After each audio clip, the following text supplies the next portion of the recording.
Catalunya en Comú Podem presentarà una proposta de resolució al Parlament a petició de Vilafranca en Comú per demanar una bona accessibilitat en transport públic entre els 3 centres assistencials del Consorci Sanitari de l'Alt Penedès-Garraf.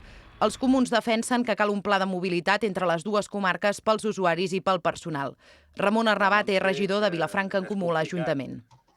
No parlem d'un transport específic sanitari, sinó d'un transport en general entre Sant Pere de Ribes, Vilanova i Vilafranca, que alhora serviria per donar servei també tant als pacients que han d'utilitzar aquests hospitals com als propis professionals, perquè hi ha gent que ara fa jornada partida, a meitat de la jornada en un lloc o en un altre. Bé, nosaltres el que plantegem és que hi hagi una solució que serveixi per solventar els dos problemes. El transport de la gent que ha d'anar específicament a un d'aquests 3 hospitals, des d'alguna de les dues comarques, i alhora el transport normal entre les dues comarques, que, com tots sabeu, està fatal. La petició també l'han presentat al Consell Rector del Consorci i a l'Ajuntament de Vilafranca. Montse Romagosa, de Vilafranca en Comú, explica que, tot i que la responsabilitat econòmica no és seva, sí que ho és la de mirar de garantir una accessibilitat entre els 3 centres.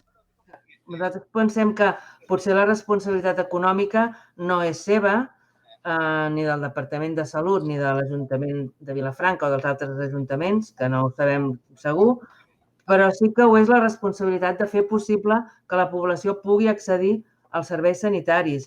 I la transversalitat, en aquest cas, que hauria de ser entre departaments, doncs fa anys que es va inventar i fa anys que es fa servir, perquè sense aquesta transversalitat seria molt difícil fer moltes coses.